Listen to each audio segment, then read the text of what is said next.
नमस्कार दोस्तों, आप सभी लोगों का स्वागत है। मैं राजीव मिश्रा सभी लोगों का वेलकम करता हूं आज के स्पेशल सेशन में, जहां हम बात करने वाले हैं अंतर्राष्ट्रीय ऑर्गेनाइजेशन के बारे में और कुछ स्टैटिक को आज हम लोग रिवाइज करेंगे। ठीक है, तो सभी लोगों से बस एक ही रिक्वेस्ट है, जल्दी से लिंक को कॉपी करो और हर मीडियम पे इस सेशन को शेयर कर दो, क्योंकि यह सेशन याद रखना बहुत ही ज्यादा इंपॉर्टेंट आपके एग्जामिनेशन के लिए है।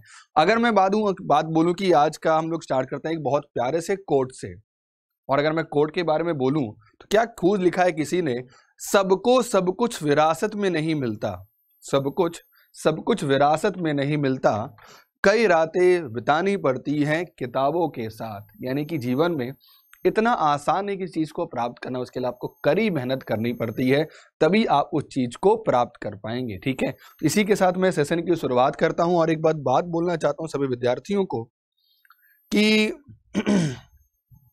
प्यार से एकदम नोट्स बनाना और जहां भी डाउट हो उसको नोट कर लेना। हम लोग सेशन के बाद इसको डिस्कस करेंगे। ठीक है, हम लोग का मोटो क्या होना चाहिए, कुछ भी हो जाए इस साल हम लोग को जॉब चाहिए। अगर हम लोग एलिजिबल हैं तो कितनी भी रातें जगनी होनी चाहिए, हम लोग को जगने के बाद भी जॉब मिलनी चाहिए, यही हम लोग का उद्देश्य होना चाहिए। ठीक है, चलिए बढ़ता हूं आगे।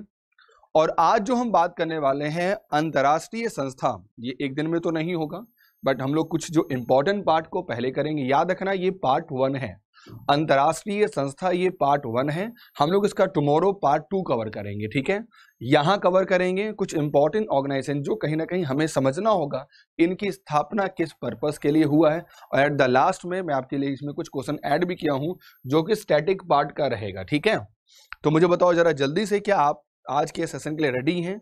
एकदम ताबोतो तरीके हेडफोन लगा के कॉपी लेके बैठ जाओ, क्योंकि बहुत ही शानदार ये सेशन होने वाला है। खासकर ये सेशन आपको याद रखना बैंक में भी हेल्प करेगा, एसएससी में भी हेल्प करेगा और रेलवे में भी ये सेशन आपको हेल्प करेगा। ठीक है, तो जल्दी से सभी लोग रेडी हो जाओ और शुरुआत करता हूं आज का सेशन। बहुत सारी संस्था होती है, WHO हो गया, ह्यूमन राइट्स कमीशन हो गया, WWF हो गया, वर्ल्ड इकोनॉमी फोरम हो गया, ICR हो गया, UN हो गया। अंतर्राष्ट्रीय संस्था की कोई लिमिटेशंस नहीं है, लेकिन अगर उसको हम पार्ट वाइज के फॉर्म में पढ़ें तो चीजें थोड़ी आसान होती हैं। ठीक है, चलिए देखते हैं। हम लोग शुरुआत करते हैं एकदम आसान से, अंतर्राष्ट्रीय मुद्रा कोष। ये एक ऐसी ऑर्गेनाइजेशन है, अगर ये ना हो तो कहते हैं विश्व में कभी भी हम ये कह सकते हैं, कभी भी याद रखना आपको आपके देश को बैलेंस ऑफ पेमेंट के लिए कोई सपोर्ट नहीं करेगा। बताऊंगा आगे कि बैलेंस ऑफ पेमेंट होता क्या है। ठीक है, तो सबसे पहला काम कर दो, इसके बारे में आप जो भी जानते हो, एनीथिंग XYZ आप जो भी जानते हो मुझे बताओ जरा जल्दी से कमेंट करके, इसके बारे में आप क्या जानते हैं। इसका फुल फॉर्म तो सामने लिखा ही हुआ है, इसका हेडक्वार्टर कहाँ पर है, इसमें मेंबर कितने, जो भी आपको इस टॉपिक से रिलेटेड चीजें पता है मुझे कमेंट करके आप बताइए, ये चीजें आपको पता है टू एवरीबॉडी। उसके बाद मैं स्टार्ट करूंगा, उसके बाद याद रखना मैं स्टार्ट करूंगा। ठीक है,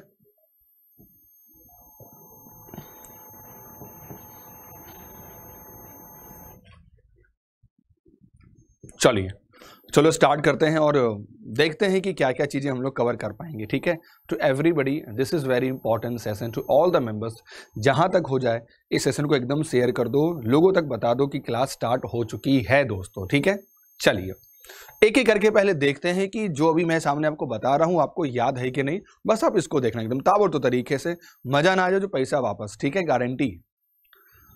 अगर मैं बोलूं इसकी स्थापना 1945 को हुई थी, बिल्कुल सही बात है। अभी बस एक बार देख लेते हैं, फिर हम लोग इसको एक बार रिवाइज करेंगे।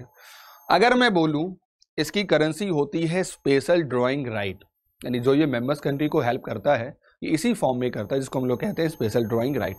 अगर हम लोग बोलें कि इसका काम क्या है, तो इसका काम है बैलेंस ऑफ पेमेंट। अभी देखेंगे क्या होता है बैलेंस ऑफ पेमेंट, टेंशन नहीं, सबको समझेंगे। ठीक है, अगर हम आगे बोलें इसके कि क्या होती है, रिपोर्ट रिलीज करती है, तो याद रखना एक बहुत फेमस रिपोर्ट रिलीज करती है जिसका नाम है इकोनॉमिक आउटलुक रिपोर्ट। ये हर साल रिलीज करती है कि देश में इकोनॉमी की परफॉर्मेंस कहां तक जा रही है। अगर हम बात करें कि सबसे ज्यादा अगर कोई कंट्री से उधार ली है उस कंट्री का नाम क्या है, तो याद रखना बहुत सारी संस्था हैं। अगर मैं बात करूं तो लाइक अर्जेंटीना हो गया, यूक्रेन हो गया, लाइक ग्रीस हो गया, लाइक इजिप्ट हो गया, जिन्होंने सबसे ज्यादा उधार लिया है किससे, अंतर्राष्ट्रीय मुद्रा कोष से। ठीक है, अगर हम आगे बात करते हैं तो इसकी कभी चेयरमैन हुआ करती थी पहले क्रिस्टीना लेगार्ड, अभी वर्तमान में नहीं है, ये पास्ट में है। अगर हम बात करते हैं आगे कि अभी वर्तमान में क्या है, तो याद रखना इनका जो प्यारा सा नाम है क्रिस्टिनिया जॉर्जिवा, जो इसकी वर्तमान में अध्यक्ष हैं, चेयरमैन हैं दोस्तों, ठीक है। अगर हम बात करते हैं आगे कि यह एक और रिपोर्ट रिलीज करता है, जिस रिपोर्ट का नाम है ग्लोबल फाइनेंशियल रिपोर्ट 2021, जो रिपोर्ट इस साल भी रिलीज हुई है। आगे हम बोले तो इसमें मेंबर होते हैं टोटल 190, अभी प्रेजेंट में है, लास्ट ईयर ही हुआ था 190 मेंबर। और अगर मैं बोलूं इसका हेडक्वार्टर कहाँ होता है, तो इसका हेडक्वार्टर है वॉशिंगटन डीसी में। ये तो रहा वैसे पॉइंट जिनको हमें याद करना ही होगा, क्योंकि याद रखिएगा टू एवरीबॉडी, ये सारे पॉइंट्स पहले एग्जामिनेशंस में आ चुके हैं, तो इनको कोई भी भूलेगा नहीं। ये तो आज का पहला कंडीशन हो गया। अब थोड़ा सा समझ लेते हैं एक एक करके। अगर मैं बोलूं सबसे पहले कि ये जो लेगार्ड साहब हैं, ये पास्ट में हैं। ये कहां पर है याद रखना, ये पास्ट में बनी थी, अभी नहीं है। पास्ट मतलब पहले थी। और अगर मैं बोलूं कि अभी कौन है, तो हम कहेंगे अभी ये वर्तमान में है लेगार्ड साहब। अगर मैं बोलूं स्थापना, तो यानी कि याद रखना ये बना था 1945 में। और जब भी ये मेंबर्स की हेल्प करता है, तो एक बार जरूर याद रखना आप सभी विद्यार्थी, जो बहुत इंपॉर्टेंट है, ये इस फॉर्म में हेल्प करता है। देखेंगे आगे इसमें कौन कौन सी करेंसी होती है। और याद रखना इसको हम लोग आर्टिफिशियल करेंसी भी कहते हैं। याद रखना इसको हम लोग आर्टिफिशियल करेंसी भी कहते हैं। याद रखना एसडीआर को। कभी कभी अगर कोई पूछता है कि बताओ कौन सी करेंसी को हम लोग आर्टिफिशियल करेंसी कहते हैं, तो याद रखना उसका नाम है दोस्तों एसडीआर। उसका नाम दोस्तों क्या है, एसडीआर। आगे भी मैं बताऊंगा कि बीओपी होता क्या, एक्चुअली क्या होता है। एक आयात होता है बेटा, जब हम कुछ मंगवाते हैं तो पैसा देते हैं। और याद रखना एक निर्यात होता है, जब हम कुछ भेजते हैं तो पैसा हमारे पास आता है। तो याद रखना आयात निर्यात को सपोर्ट करने के लिए ये सपोर्ट करता है, इन द नेम ऑफ पैसे से सपोर्ट करता है। बीओपी कहते हैं उसको, बैलेंस ऑफ पेमेंट। अभी आगे देखेंगे डिफिनेशन। 2020 में एक कंट्री ऐड हुई थी, जिस कंट्री का नाम है अंडोरा। याद रखना ये 190 नंबर की कंट्री है, जो कि 2020 में ऐड हुई थी। ठीक है, बिल्कुल सही बात है। एक रिपोर्ट रिलीज करता है जिसका नाम है फाइनेंशियल रिपोर्ट, जिसको रिलीज करती है कौन, अंतर्राष्ट्रीय मुद्रा कोष रिलीज करती है। यानी ये जो सामने आपकी पॉइंट दिख रहा है ना, इसको तो तुम एकदम सपने में मत भूलना, अगर ये इतना ज्यादा आपके लिए इंपॉर्टेंट है दोस्तों। ठीक है, अब जरा थोड़ा डिटेल में समझते हैं इसके बारे में। अगर मैं बोलूं, दो समझ के फिर अभी समझते हैं। ठीक है, अगर मैं बोलूं आपसे जल्दी से कि बहुत सारी ऐसी संस्था है, बहुत सारे ऐसे टर्म हैं जो कहीं ना कहीं स्विट्जरलैंड से रिलेटेड है, तो जरा दिमाग में थोड़ा सा फोर्स देके, दिमाग में जोर लगा के जरा आप ये देखिए कि जो संस्था है, जो टर्म आप कहीं ना कहीं रिलेटेड है कौन सी कंट्री से, स्विट्जरलैंड से। आप मुझे बताओ कमेंट करके कि आप क्या जानते हो स्विट्जरलैंड के बारे में। कोई भी संस्था उसका हेडक्वार्टर हो, कोई ऐसा टर्म हो जिसका हेडक्वार्टर जो रिलेटेड है स्विट्जरलैंड से, बस आप आंख मूंदो, याद करो और मुझे बताओ कमेंट करके। बहुत इंपॉर्टेंट है, अंतर्राष्ट्रीय संगठन में एक बहुत इंपॉर्टेंट रोल प्ले करता है, जिसका नाम है दोस्तों स्विट्जरलैंड। याद रखना ये दोस्तों बहुत इंपॉर्टेंट है। देखिए जरा कौन कौन है, चलो जरा समझते हैं, एक बार गो थ्रू होते हैं, फिर हम लोग एक एक करके पॉइंट्स को समझने की कोशिश करेंगे। ठीक है, अगर मैं बात बोलूं तो दुनिया में एक संस्था है जिसका नाम है WTO, जिसको हम लोग कहते हैं वर्ल्ड ट्रेड ऑर्गेनाइजेशन। इसका हेडक्वार्टर भी इसी कंट्री में है। ठीक है, जेनेवा में। आगे देखेंगे। अगर मैं बात करता हूं कोविड में, एक संस्था बहुत ज्यादा चर्चा में रहा जिसका नाम है WHO। तो ये कहां पर है, तो याद रखना ये भी कहां पर है, ये भी है स्विट्जरलैंड में। ठीक है भाई। अगर हम बात करते हैं गैट, आपने जाना होगा जब थोड़ा सा हिस्ट्री पढ़ो, तो WTO तो बहुत बाद में बना, उसके पहले एक संस्था थी जब द्वितीय विश्व युद्ध हो रहा था, कि एक ऐसी संस्था हो जो विश्व में ट्रेड को बैलेंस करे। नहीं तो जरा ये हाल होगा कि जो कंट्री हार गई थी वो तो खत्म हो जाती, गुलाम हो जाती। तो कहीं ना कहीं नेपाल भी उतना ही इंपॉर्टेंट है ट्रेड के मामले में जितना इंडिया और USA इंपॉर्टेंट है। ठीक है, तो गैट हमारा बना, जिसको general agreement on trade and tariff कहते हैं। एक समझौते के तहत इसकी स्थापना हुई थी। ठीक है, अगर मैं बोलूं अंगटाड, यूनाइटेड नेशन का एक बहुत इंपॉर्टेंट प्ले रोल करता है अंगटाड, विश्व में इन्वेस्टमेंट को बढ़ावा देता है और एक रिपोर्ट भी रिलीज करता है, इसको हम लोग कहते हैं इन्वेस्टमेंट रिपोर्ट, जो कि अंगटाड रिलीज करता है। कभी भी याद रखना WTO रिलीज उसको नहीं करता है। अगर मैं बोलूं कि वर्ल्ड इंटेलेक्चुअल प्रॉपर्टी ऑर्गेनाइजेशन, जैसे कोविड का पेटेंट हो गया तो इसको हम लोग कहते हैं इंटेलेक्चुअल प्रॉपर्टी, है ना, तो इसकी जो संस्था है वो भी कहां पर हेड ऑफिस है, तो याद रखना स्विट्जरलैंड में है दोस्तों। अगर हम बात करें आगे कि एक टर्म आता है जब हम लोग बेसल पढ़ते हैं, BIS का हेडक्वार्टर कहां पे है, तो याद रखना अगर हम बोले BIS तो याद रखना ये भी कहां पर है दोस्तों, ये भी स्विट्जरलैंड में है, ठीक है। अगर हम बात करते हैं ILO की, जिसको कहते हैं इंटरनेशनल लेबर ऑर्गेनाइजेशन, तो याद रखना दोस्त ये भी कहां पर है, ये भी स्विट्जरलैंड में है, ठीक है। आगे हम बात करते हैं यूनिवर्सल पोस्टल यूनियन, तो ये भी कहां पर है, तो स्विट्जरलैंड में है। उसके बाद फीफा की बात हो और स्विट्जरलैंड का चर्चा ना हो तो पॉसिबल नहीं है। फीफा विश्व की ऐसी संस्था है जो बेसिकली फुटबॉल को मॉनिटर करती है, फुटबॉल के टूर्नामेंट को ऑर्गेनाइज करती है, लीड करती है। जैसे नहीं हमारे देश में क्रिकेट में BCCI है, तो विश्व में फूफा है, फीफा है। और याद रखना ये बहुत अमीर ग्रुप है, ये बहुत अमीर संस्था है दोस्तों, ठीक है। और एट द लास्ट अगर मैं बोलूं तो बेसल को तो हम लोग भूल ही नहीं पाएंगे अगर मैं बात करता हूं इस कंट्री के बात में, ठीक है। तो बेसल एक संस्था है, बेसल एक संस्था है, एक जगह है, नॉट संस्था, एक जगह है जो कहां पर है, स्विट्जरलैंड में है। तो यहां पर इसका हेडक्वार्टर है, हम लोग पढ़े भी हैं। WTO की बात करते हैं, इसमें 164 मेंबर है और ये कहां पर है, तो याद रखना यह जेनेवा में है दोस्तों, ठीक है। अगर मैं बोलूं WHO के बारे में तो पता होगा, मेंबर 194 मेंबर, और हेडक्वार्टर कहां पे है, तो बेटा ये भी जेनेवा में है। अगर मैं बोलूं कि WTO की स्थापना कब हुई थी, बहुत लेटेस्ट हुआ था, और याद रखना जब इसकी स्थापना हुई थी 1995 में, तभी इंडिया मेंबर भी बना था WTO में। ये कब बना था, ये बहुत पुराना है, ये बना था 1945 ईस्वी में, ठीक है। अंकटाड की बात करें तो याद रखना एक रिपोर्ट रिलीज करता है, ठीक है। ILO एक लेबर ऑर्गेनाइजेशन है, और अगर मैं बोलूं BIS तो याद रखना इसको आप ये भी कह सकते हैं bank for international settlement, bank for international settlement, याद रखना इसका फुल फॉर्म होता है। तो ये भी कहां पर रिलेटेड है, स्विट्जरलैंड में। तो हम लोगों ने दो ऐसे टर्म को आज समझा जल्दी से, जिनको याद करना हम लोग के लिए बहुत ज्यादा जरूरी है दोस्तों, ठीक है। आगे चलते हैं, अब जरा डीपली पढ़ते हैं चीजों को, ठीक है। चलिए, तो सबसे पहले शुरुआत करते हैं हम लोग किससे, अंतर्राष्ट्रीय मुद्रा कोष से। ये बहुत समझना इसको बहुत जरूरी है।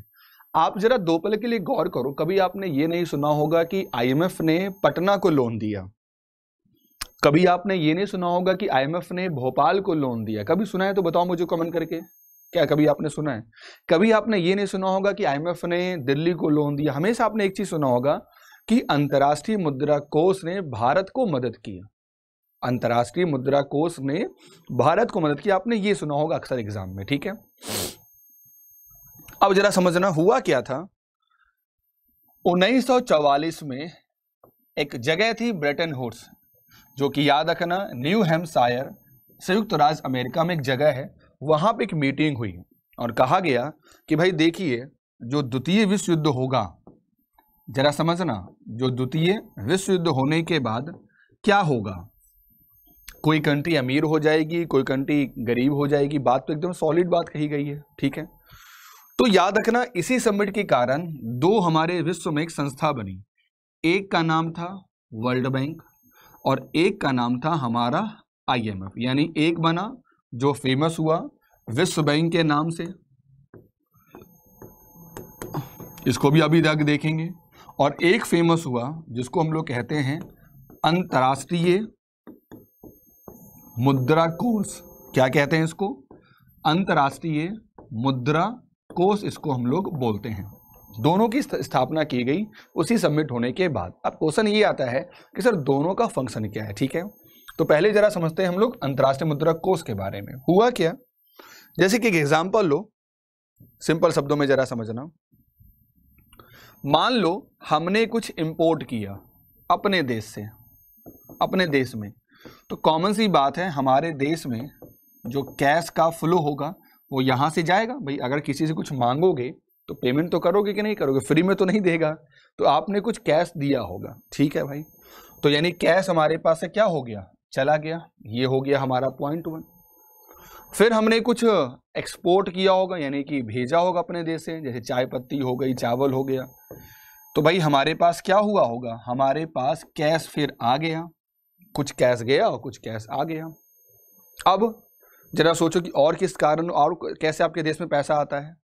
तो अमेरिका ने कहा कि हम भारत में निवेश करेंगे, अमेरिका ने कहा हम भारत में निवेश करेंगे थ्रू एफडीआई, तो भाई इससे कैश फिर आ गया, इससे कैश फिर आ गया, चलो ठीक है। उसी प्रकार यूएसए ने कहा कि हम थोड़ा इंडिया को कोविड के लिए पैसा देंगे, उसके बाद और भी संस्थान में पैसा देने की बात, यानी कहीं ना कहीं एक बात गौर करने में लग रहा होगा, कैश आ भी रहा है, कैश जा भी रहा है, कैश आ भी रहा है, कैश जा रहा है। अब जो कैश का फ्लो है, जरा समझना, जो मैंने बात बोला, जो कैश का फ्लो है, जो कैश का क्या होगा, फ्लो हो गया, एक आना और एक जाना, भाई कहीं ना कहीं इसको मेंटेन तो कोई करता होगा ना, कोई मेंटेन करता होगा इस रिकॉर्ड को। तो इसी कैश के फ्लो के सिस्टम को, इस रिकॉर्ड को जो मेंटेन करता है, याद रखना, तो जो मेंटेन किया जाता है उस प्रोसेस को ही याद रखना हम लोग बैलेंस ऑफ पेमेंट कहते हैं। क्या कहते हैं इसको हम लोग, बैलेंस ऑफ पेमेंट, हम लोग उस प्रोसेस को ही कहते हैं। यानी कि जब किसी देश में टोटल कैश के इनफ्लो को और टोटल कैश के आउटफ्लो को मेंटेन करना जाता है, मेंटेन किया जाता है, तो याद रखना इसे हम लोग कहते हैं कैश फ्लो स्टेटमेंट। इसे हम लोग क्या कहते हैं, कैश फ्लो स्टेटमेंट, जो कहीं ना कहीं बहुत ज्यादा इंपॉर्टेंट पार्ट है, ठीक है। यानी हमारे देश में कितना कैश आया, कितना कैश गया, बस उसके रिकॉर्ड को मेंटेन करने की बात कही जाती है, ठीक है। अब ये क्वेश्चन है कि भाई मान लो कम और ज्यादा होगा तो सपोर्ट कौन करेगा, अच्छा क्वेश्चन है। तो याद रखना इसी को पूरा करने के लिए जो अंतर्राष्ट्रीय मुद्रा कोष है, ये सपोर्ट करती है एसडीआर के फॉर्म में, जिसको कहते हैं क्या, स्पेशल, क्या कहते हैं, स्पेशल, याद रखिएगा, ड्राइंग और राइट कहते हैं। क्या कहते हैं, स्पेशल ड्राइंग राइट, हम लोग याद रखना इसी को कहते हैं। दिस इज कॉल्ड, शॉर्ट में क्या कहेंगे इसको हम लोग, इसको हम लोग शॉर्ट में कहेंगे एसडीआर कहेंगे। क्या कहेंगे दोस्तों, इसको हम लोग कहेंगे एसडीआर। मुझे लगता है कि यहां तक समझने में किसी को कोई दिक्कत नहीं होगी। क्यों बना अंतर्राष्ट्रीय मुद्रा कोष, क्या इसका फंक्शन है और इस फंक्शन को कैसे ये मेंटेन करता है, इसका स्क्रीनशॉट ले लो सभी लोग, क्योंकि मैं इसको रफ करने वाला हूं। मैं हट जा रहा हूं, इसका आप लोग स्क्रीनशॉट ले लो, क्योंकि मैं इसको रफ करने वाला हूं दोस्तों, ठीक है।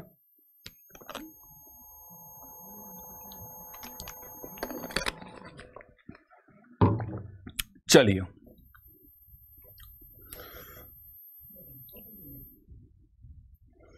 अब जरा हम लोग आगे पॉइंट बढ़ते हैं। तो जरा देखिए, जो मैंने आपको बताया है, जरा समझिएगा, जो मैंने आपको बताया है वही देखिए सामने लिखा हुआ है। हेडक्वार्टर वॉशिंगटन डीसी में, मेन काम क्या है, maintain balance of payment. Currency कौन यूज करती है, तो एसडीआर, जिसको हम लोग क्या कहते हैं, स्पेशल ड्राइंग राइट कहते हैं। मेंबर यहां गलत कर लिया, ऐड नहीं है, मेंबर यहां 190 कर लो। जुलाई 44 में इसकी स्थापना हुई और ये एक्टिव हो गया 45 में। जो मैंने पीछे बोला वो यहीं पर लिखा हुआ है, ठीक है। आगे चलते हैं। अब जो मैंने अभी बोला कि परिभाषा क्या हो सकती है, तो देखो परिभाषा यही हो सकती है, record of all economic transaction between country and rest of the world is knowing balance of payment. यानी कि विश्व में हम जो भी ट्रांजैक्शन करते हैं उसके रिकॉर्ड को जो मेंटेन किया जाता है हम उसे ही कहते हैं बैलेंस ऑफ पेमेंट। बिल्कुल सही बात है। चलो आगे देख ले जरा, ये जो आईएमएफ सपोर्ट करती है ना भाई, इंडिया को अगर सपोर्ट करेगी एसडीआर के फॉर्म में, कोटे के फॉर्म में, तो कुछ करेंसी तो देगी। तो करेंसी जो आईएमएफ यूज करती है उसमें क्या क्या होता है ये बड़ा समझना जरूरी है, ठीक है। एक बार जरा देखना, जरा विजिबल दिख रहा है सब बच्चों को, ठीक है। तो जैसे देखो, या तो डॉलर में सपोर्ट करेगी, या तो यूरो में सपोर्ट करेगी, या तो चाइनीज योन में सपोर्ट करेगी, या तो जापानीज येन में सपोर्ट करेगी, और या तो पाउंड जिसको हम लोग स्टर्लिंग में कहते हैं, इसी फॉर्म में वो आईएमएफ सपोर्ट करेगी मेंबर कंट्री का, ठीक है। आगे चलते हैं। वर्तमान में चेयरमैन कौन है, तो उनका नाम है क्रिस्टलिना जॉर्जिवा। जो वर्तमान में अंतर्राष्ट्रीय मुद्रा कोष की चेयरमैन है दोस्तों। ठीक है, चलिए आगे चलते हैं। अब जरा अगला देख लो भाई, एक तो हो गया हमारा अंतर्राष्ट्रीय मुद्रा कोष और एक हमारा हो गया विश्व बैंक। अब जरा समझना, आपने सुना होगा विश्व बैंक ने इसको सपोर्ट किया, विश्व बैंक ने इसको लोन दिया, विश्व बैंक ने उसको लोन दिया, विश्व बैंक ने नमामि गंगे के लिए उधार दिया, विश्व बैंक ने उसको उधार दिया। सुना होगा बहुत बार, क्योंकि इसका जो काम है ना, काम ही थोड़ा यूनिक है। विकास के लिए लोन देना, गरीबी से मुक्त होने के लिए लोन देना, यही इसका मुख्य कार्य है। विश्व में किसी भी नीडी कंट्री को ये सपोर्ट करती है किसी भी प्रोजेक्ट के लिए। दिस इज कॉल्ड विश्व बैंक। और याद रखना, कहते हैं द वर्ल्ड बैंक जो ग्रुप है is one of the world largest source of funding. यानी विश्व में सबसे बड़ा जो फंडिंग का सोर्स है किसी भी कंट्री के लिए, उसको हम लोग विश्व बैंक कहते हैं दोस्तों।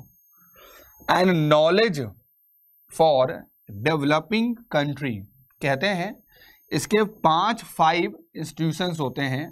And share a commitment to reducing, विश्व में गरीबी को कम करना और जो प्रोस्पेरिटी को क्या करना, बढ़ाना, यही इसकी जिम्मेदारी है। ठीक है, विश्व बैंक समूह विकासशील देशों के लिए धन और ज्ञान के दुनिया के सबसे बड़े स्रोतों में से एक माना जाता है। ठीक है, अब मैं अब जो चाहता हूं कि मैंने अभी यहाँ ना इसके 5 विंडो हैं, 5 हेल्पिंग हैंड्स हैं, तो मुझे जरा कमेंट करके बताओ कि इनमें से 5 में से किनका नाम आप जानते हो। जिनको आप जानते हो मुझे लिख के बताओ, इन 5 में से किनको आप जानते हो। टू एवरीबॉडी बताओ मुझे जरा जल्दी से। देखो मेंबर कितने, 189 है। मेन फंक्शन क्या है, तो गरीबी कम करना। मेन फंक्शन क्या है, याद रखना, गरीबी को कम करना, गरीबी को कम करना, याद रखना, इसका मेन फंक्शन है दोस्तों। ठीक है, ये कब बना, ये 45 में एक्टिव हो गया। इसका भी हेडक्वार्टर कहां पर है, तो भाई वॉशिंगटन डीसी में इसका भी हेडक्वार्टर है। और याद रखना इसके कितने हेल्पिंग हैंड्स है, तो इसके हेल्पिंग हैंड्स भाई 5 है। मैं एक बार जरा जल्दी से लिखता हूं 5 का नाम, फिर अभी हम लोग आगे देख लेंगे। सबसे बड़ा जो है याद रखना, उसको हम लोग कहते हैं IBRD, याद रखिएगा। जो हमारा दूसरा है याद रखना, उसको हम लोग कहते हैं IDA, क्या कहते हैं, IDA। जो हमारा तीसरा है उसको कहते हैं इंटरनेशनल फाइनेंशियल कॉरपोरेशन। जो हमारा चौथा है दोस्तों उसको कहते हैं मीगा, मल्टीलैटरल इन्वेस्टमेंट गारंटी एजेंसी। और जो हमारा 5वां है उसको कहते हैं international centre for settlement and investment dispute, बोलो तो ICSID। याद रखना, यही 5 ऐसी कंट्री के ग्रुप हैं विश्व बैंक के जो मिलके सपोर्ट करते हैं। यही 5 याद रखना, यही 5 सपोर्ट करते हैं मिलके दोस्तों। ठीक है, जिसको हम लोग कहते हैं विश्व बैंक के ये सपोर्टिंग हैंड्स है। ठीक है, अब जरा देख लो इनके नाम जो सामने दिख रहे होंगे आपको। अगर मैं बोलूं, पूछे कि बताओ विश्व बैंक का दूसरा नाम क्या है, तो याद रखना विश्व बैंक का दूसरा नाम, विश्व बैंक का दूसरा नाम कौन है, तो याद रखना उसका नाम है IBRD। उसके बाद सॉफ्ट लोन विंडो किसे कहते हैं, सॉफ्ट लोन विंडो किसको कहते हैं, तो याद रखना सॉफ्ट लोन विंडो कहते हैं IDA को। ठीक है, विश्व में जितनी भी मेंबर्स कंट्री हैं उस कंट्रियों में जो प्राइवेट ऑर्गेनाइजेशन को उधार कौन देता है, तो याद रखना जो IFC है, याद रखना ये फोकस करता है on private sector in development country में। यानी कि जैसे मान लो इंडिया में रिलायंस कंपनी हो गया, हाउसिंग डेवलपमेंट फाइनेंशियल कॉर्पोरेशन हो गया, किसी भी प्राइवेट कंपनी को ये सपोर्ट करता है, इसका नाम क्या हो गया, IFC। आप बोलोगे सर इसको सॉफ्ट लोन विंडो क्यों कहते हैं। एक्चुअली क्या होता है, जो IDA सपोर्ट करती है जब इंडिया को, तो पैसा नहीं लेती है, वो क्या कहती है कि एक काम करो, जो भी नॉमिनल चार्ज लगेगा लोन आप तक पहुंचाने के लिए, आप मुझे वो लोन का चार्ज दे दीजिए। और जो देती है ये लॉन्ग टर्म के लिए देती है, बहुत आसान हो गया, वैसे भी कहते हैं वैसा कोई भी लोन जो हमें बहुत आसान शर्तों पर मिले उसे हम लोग कहते हैं सॉफ्ट लोन, यानी कि मुलायम लोन। याद रहेगा सभी लोगों को। मीगा एक विंडो है जिसको कहते हैं मल्टीलैटरल इन्वेस्टमेंट गारंटी एजेंसी। और भाई कुछ लड़ाई झगड़ा अगर हुआ तो कोई सुलझाएगा, तो याद रखना उसका नाम है ICSID, बोले तो international centre for settlement of investment dispute, यानी कि याद रखना ये पांचों विश्व बैंक के सपोर्टिंग हैंड है दोस्तों। ठीक है, आगे चलता हूं। 2000 अगर मैं बोलूं 19 से, तो याद रखिएगा जो डेविड मालपास जी हैं यही इसके क्या हैं, मेंबर हैं, यही इसके अध्यक्ष हैं बेटा। ठीक है, आगे चलते हैं।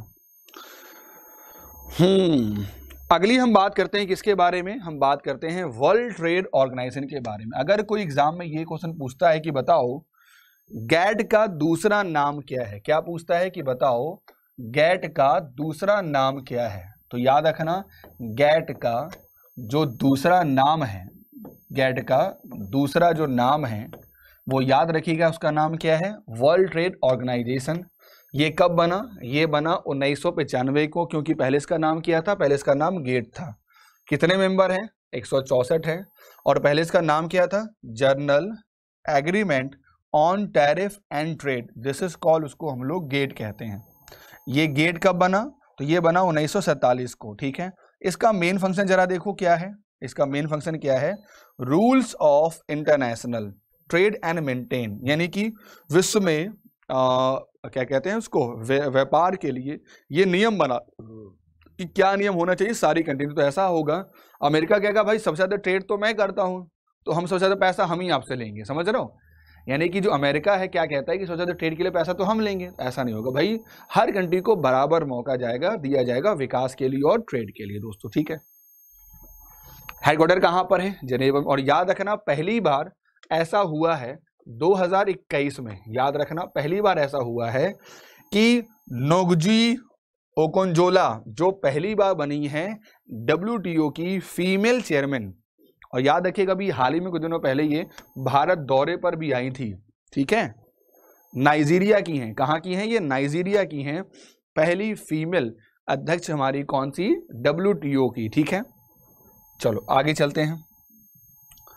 भाई कैसे हम लोग ADB को भूल जाएं, अगर ADB ना होता तो जो हमारी एशियन कंट्री है ना वो स्ट्रांग नहीं होती। तो कहीं ना कहीं याद रखना ये बहुत इंपॉर्टेंट है हम सभी लोगों के लिए। ठीक है, चलिए जरा देखें क्या है।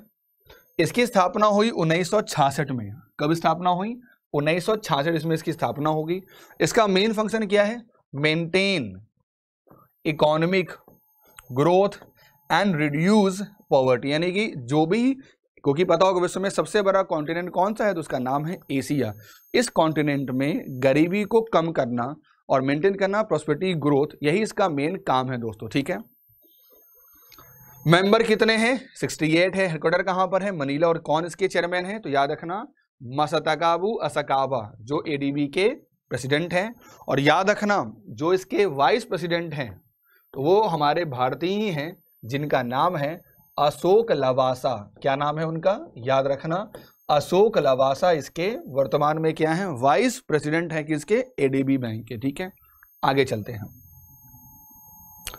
भाई NDB तो भाई बहुत चर्चा में रहा, क्यों, पता होगा आपको, एक ऐसी संस्था का ग्रुप है, कुछ ग्रुप ऑफ कंट्री का एक संस्था का ग्रुप है जिसको कहते हैं ब्राजील, रसिया, इंडिया, चाइना और साउथ अफ्रीका। इन्होंने मिलकर एक बैंक बना लिया कि भाई देखो एक्चुअली ये पांचों कंट्री ऐसी कंट्री है ना, विश्व का सबसे ज्यादा ट्रेड इकोनॉमी के रूप में यही इन्हीं पांचों कंट्री से होती है। तो कहीं ना कहीं उन्होंने सोचा एक अपना ही बैंक बना ले, जो बहुत ज्यादा है, जरूरी है चीजों को। अभी इसी बैंक में याद रखना 3 नए मेंबर ऐड हुए हैं, तो वो मुझे बताओ आप लोग कमेंट करके, वो 3 मेंबर कौन है जो इस संस्था में ऐड हुए हैं 2021 में। ठीक है, तो जरा देखते हैं इसके बारे में थोड़ा सा। अगर मैं बोलूं ये बना कब, तो याद रखना ये बना 14 में। और किसने बनवाया, तो इसको बनवाया ब्राजील, रसिया, इंडिया, चाइना और साउथ अफ्रीका ने। याद रखना ब्रिक्स में अभी भी 5 ही मेंबर हैं, उसमें ऐड नहीं हुआ, लेकिन जो ब्रिक्स का बैंक है NDB उसमें ऐड हो गया है 3 और नए मेंबर। ये काम करना कब स्टार्ट किया, 2016 से। और इसके जो अध्यक्ष हैं अभी वर्तमान में, उनका नाम है मार्कोस भाई। क्या नाम है, मार्कोस भाई। याद रखना इसके जो पहले अध्यक्ष थे, इसके जो पहले अध्यक्ष थे याद रखना उनका नाम था कमलनाथ, जो कि इंडिया से थे। कमलनाथ याद रखिएगा, जो कि इंडिया से थे। ठीक है, हेडक्वार्टर कहां पर है, संघाई चाइना में। कहां पर है, संघाई चाइना में। मेंबर कितने हैं, ब्रिक्स ने बनाया, और जब ये बना था ना तो याद रखना सभी कंट्रियों ने दिया था इसको कैपिटल $20 बिलियन स्टार्टिंग में हर मेंबर ने दिया था। तो जरा सोचो इसके स्टार्टिंग की पूंजी कितनी हो गई होगी, $100 billion is the right answer. ठीक है, तो याद रखना एक हमारा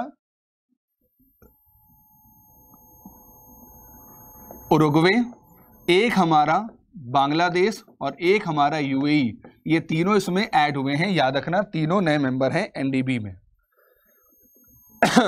चलिए अगर हम बात करें जायर बोल्सोनारो, जो कि याद रखना राष्ट्रपति हैं, कहां के राष्ट्रपति हैं, तो याद रखना यह ब्राजील के हैं। कहां के, ब्राजील के।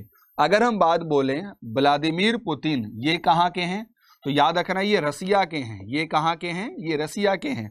नरेंद्र भाई मोदी जो हैं ये इंडिया के हैं। ठीक है भाई, जो साउथ अफ्रीका के हैं उनका नाम है सिरियल रामफोसा, जो कि साउथ अफ्रीका के हैं। और जी जिनपिंग भाई कहाँ के हैं, तो भाई ये चाइना के हैं। ये तो सभी लोगों को याद होगा। ठीक है, तो these are the detail related to the NDB. हम लोग ने आईएमएफ को देखा, हम लोग ने एडीबी को देखा, हम लोग ने विश्व बैंक को देखा, हम लोग ने इन चारों को अच्छे से समझ लिया, इसको हम लोग नहीं भूलेंगे। ठीक है, चलिए आगे चलते हैं। अब जरा देखो ध्यान से, कुछ सामने दिख रहा होगा आपको, और ये समझना आपको बहुत जरूरी है, क्योंकि इन सारी कंट्रियों की करेंसी और कैपिटल तो आपको याद होना ही चाहिए। एनी हाउ यह इतना ज्यादा इंपॉर्टेंट है दोस्तों। ठीक है, तो मुझे कमेंट करके आप बताओ इसमें से ऐसे कितने हैं, इसमें से ऐसे कितने हैं जिनके बारे में आप जानते हैं। टू एवरीबडी, याद रखना एक ग्रुप ऑफ नेशंस को हम लोग कहते हैं आसियान शिखर सम्मेलन का नाम सुना होगा, जो भी हाल ही में 18वां शिखर सम्मेलन हुआ है। ठीक है, तो याद रखना जो आसियान का शिखर सम्मेलन होता है ना, उसी का ये ग्रुप है। इसमें टोटल 10 मेंबर दिख रहे होंगे, इसमें भारत मेंबर नहीं है, इसमें भारत मेंबर नहीं है। जरा कोशिश करो किनका आप जानते हो कैपिटल या करेंसी, जो भी जानते हो मुझे बताओ कमेंट करके जरा जल्दी से।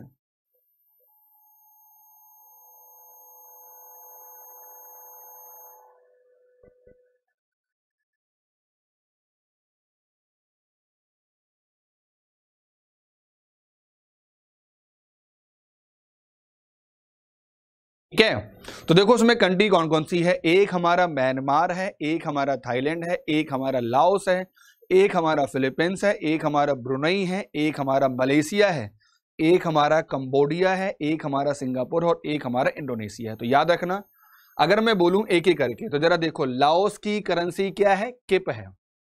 फिलीपींस में क्या चलती है, तो पेसो चलती है। वियतनाम में क्या चलती है, तो डोंग चलती है। उसके बाद मलेशिया रिंगिट चलती है। ब्रुनई में याद रखना ब्रुनई डॉलर चलती है। इंडोनेशिया में रुपीज चलता है। सिंगापुर याद रखना सिंगापुर में डॉलर चलता है, और कंबोडिया में रियल चलती है। म्यांमार याद रखना म्यांमार में क्या चलता है, क्या चलता है। अब जरा देखना इसमें से जो आपको याद नहीं है उनको जरूर याद करो, ये मेरा आपको सजेशन है। जैसे ये आपको याद नहीं होगा, जैसे आपको ये याद नहीं होगा, इसको याद करो। This is called VVI, very very important. उसके बाद आपको ये नहीं याद होगा, वियतनाम की बात करें ये याद करो, डोंग चलता है। और एक बात और याद रखना आप सभी लोग, ठीक है, जो वियतनाम में ही याद रखना लास्ट सम्मेलन भी हुआ था।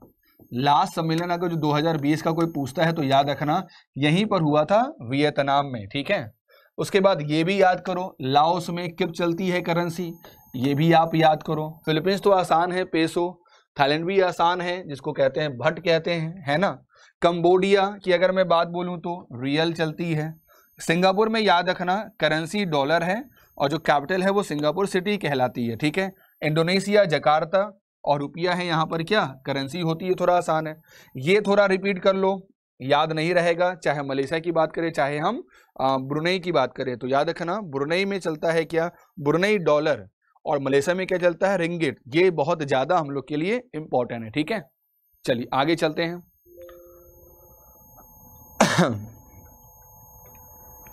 अब हम बात करते हैं इनकी कैपिटल के बारे में। ठीक है, चलो सबसे पहले म्यांमार नेपियादो, उसके बाद थाईलैंड बैंकॉक, देखने के बाद दिख रहा है ना सर। उसके बाद लाओस वियतनाम हनोई, बंडर सेरी बेगावन। मलेशिया की अगर बात करें तो कुआलालंपुर हो गया। उसके बाद इंडोनेशिया जकार्ता हो गया, उसके बाद सिंगापुर, सिंगापुर सिटी हो गया, उसके बाद कंबोडिया नामपे हो गया। तो these are the very important जिनको हम लोग को याद करना होगा एनी हाउ। ये तो याद हो ही गया होगा सिंगापुर, ये जरूर याद करना, नाम पे ही कहते हैं, थोड़ा याद रखना, इसको हम लोग नाम पे ही कहते हैं, ठीक है, नाम पे ही कहते हैं। नेपिया दो म्यांमार की बात हो रही है। उसके बाद ये तो बहुत आसान है, याद होगा। लाओस थोड़ा याद कर लेना, वियतनाम कहते हैं, वियतनाम हनोई आसान है। उसके बाद फिलीपींस और याद करना, फिलीपींस का क्या होता है, मनीला। फिलीपींस का क्या होगा, मनीला। फिलीपींस का क्या होगा, मनीला। मलेशिया आसान है, कुआलालंपुर। इंडोनेशिया आसान है, जकार्ता। ठीक है, ये मतलब इतनी बार पढ़ लो ना कि आपको जवान में लटा रहे, कोई पूछे ना आप तुरंत बता दो। ये ऐसा करना आप लोगों को याद करके, this is called smart work, this is called smart work, this is called smart work. ठीक है, आगे चलते हैं। एट द लास्ट ये जरा देखें हम लोग जल्दी से, इसको हम लोग क्या कहते हैं पता है, ये हमारे हैं सार्क नेशन। ये हमारा क्या है पता है, SAARC nation, south association of regional cooperation कहते हैं, जिसमें याद रखना टोटल 8 मेंबर होते हैं। कितने मेंबर होते हैं इसमें, याद रखना टोटल 8 मेंबर होते हैं। सार्क की बात कर रहा हूं। और याद रखना 2016 के बाद कोई समिट नहीं हुआ है, क्योंकि अगर आपको याद होगा उरी पर हमला जो हुआ था 2016 में हुआ था, और इसी कारण से 2016 के बाद इंडिया ने पाकिस्तान के साथ कोई भी समझौता नहीं किया और कोई भी सम्मेलन में उसने पार्टिसिपेट नहीं किया। ये बहुत इंपॉर्टेंट है आप लोगों के जानने। अब जरा देखो, मजा आएगा। इसमें आसान कौन सा है, इंडिया याद नहीं करो भूल जाओ, पाकिस्तान याद होगा भूल जाओ, बांग्लादेश याद होगा भूल जाओ, मुझे बताओ जरा, नेपाल याद होगा भूल जाओ, मुझे बताओ जरा जल्दी से, भूटान की करेंसी का नाम मुझे बताओ, अफगानिस्तान की करेंसी का नाम मुझे बताओ, मालदीव की करेंसी का नाम मुझे बताओ, और मुझे बताओ जरा जल्दी से श्रीलंका। इन चारों का मुझे बता दो कि करेंसी कौन सी चलती है। 4 आसान 4 कठिन, जरा मुझे बताओ चारों की करेंसी का नाम क्या है। ठीक है, अगर मैं बात करता हूं सबसे पहले अफगानिस्तान की, तो अफगानी हो गया। अगर उसके बारे में बात करता हूं नेपाल में रुपीज चलता है। भूटान में देखो थोड़ा मजेदार है, भूटान में भूटानीज नुगुलुट्रुम कहते हैं, उसको नुगुलुत्रुम कहते हैं। बांग्लादेश आसान है, टका, ढाका वहां की कैपिटल हो गई। श्रीलंका याद रखना रुपी चलती है, वहां पे 2 कैपिटल होती हैं। और अगर मैं बोलूं लास्ट में सबसे ज्यादा, तो याद रखना मालदीव में रुपया चलती है। ठीक है, चलो पाकिस्तान में पाकिस्तान रुपी चलती है। अब जरा कुछ क्वेश्चन हम लोग बना लेते हैं स्टैटिक का, जो मैंने आज आपको कराया है अंतरराष्ट्रीय ऑर्गेनाइजेशन। याद रखना ये पार्ट 1 है, इसका मैं पार्ट 2 भी लूंगा, बट जो मैंने कराया इकट्ठे कराऊंगा ना तो बहुत हैपेजर्ड हो जाएगा, थोड़ा उसको रिवाइज करिएगा टू एवरीबॉडी। ठीक है, चलो 2-3 क्वेश्चन देख लेते हैं जल्दी से। पहला क्वेश्चन बहुत आसान है जो पूछा गया रिजर्व बैंक ऑफ इंडिया 2017 के एग्जामिनेशन में, बताओ इसका आंसर क्या होगा। बहुत ही आसान क्वेश्चन, अभी हमने पीछे पढ़ाया है। इकोनॉमिक आउटलुक रिपोर्ट कौन सी संस्था रिलीज करती है, भाई अभी तो बताया कौन रिलीज करती है, तो इसका आंसर हमारा होगा अंतरराष्ट्रीय मुद्रा कोष। अगला क्वेश्चन जरा देखें, अगला क्वेश्चन पूछा गया है स्टेट बैंक ऑफ इंडिया के एग्जामिनेशन में, ऐसी कौन सी संस्था है जो वर्ल्ड डेवलपमेंट रिपोर्ट को रिलीज करती है। मुझे बताओ जरा जल्दी से इसका आंसर क्या होगा। IMF, वर्ल्ड बैंक, UNO, कौन रिलीज करती है, मुझे बताओ जरा जल्दी से इसका आंसर क्या होगा। तो याद रखना ये रिपोर्ट करती है कौन, वर्ल्ड बैंक। ठीक है, अगला, भारत का पहला राष्ट्रीय उद्यान किस वर्ष स्थापित किया गया था। 1936 में, 1945 में, 1947 में, 1948 में। तो याद रखना ये इंपॉर्टेंट है, ये किया गया था 1936 में। कब किया गया था, 1936 में। इसका नाम जरा देख लीजिए, इसका नाम क्या है दोस्तों, तो याद रखना इंडिया का पहला राष्ट्रीय उद्यान जो नाम था जिसका हेली नेशनल पार्क, वो बन गया वर्तमान में जिम कॉर्बेट पार्क उत्तराखंड में, और उसका भी नाम चेंज हो गया, उसका हो गया रामगंगा। रामगंगा राष्ट्रीय उद्यान नामकरण चेंज हो चुका है। ठीक है, याद रखना टू एवरीबॉडी। और याद रखना यही वो जगह है जहां से प्रोजेक्ट टाइगर की शुरुआत हुई थी 1973 में। ठीक है, चलिए अगला बताओ, भारत का सबसे छोटा राष्ट्रीय उद्यान कौन सा है। तो याद रखना इसका आंसर हमारा होगा South Button Island National Park, जो भारत का सबसे छोटा राष्ट्रीय उद्यान है। और याद रखना अगर कोई पूछता है सबसे बड़ा, तो आंसर हमारा क्या होगा, हेमिस, सबसे बड़ा हो गया, और ये सबसे छोटा हो गया। ठीक है, उसके बाद जरा मुझे बताओ जल्दी से।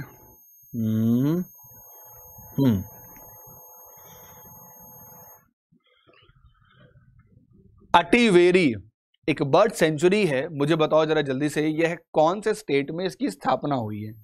What is the name of state जहां पर इसकी स्थापना हुई? तो याद रखना जो अटीवेरी है वो कर्नाटका में है, और याद रखना कर्नाटका में कुछ जरा फेमस है, जैसे देखो अटीवेरी हो गया, बोनल हो गया, गुदाई हो गई, कगलादू हो गया, मगधी हो गए, उसके बाद मंदगदे हो गए। तो दीज आर द, और लास्ट में हमारा है रंगनाथन, ये these are the bird sanctuary है जो कहाँ पे है? तो ये कर्नाटक में है। ठीक है, तो उम्मीद करता हूँ जो चीज़ें मैंने आपको बताई हैं, वो चीज़ें क्लियर होंगी।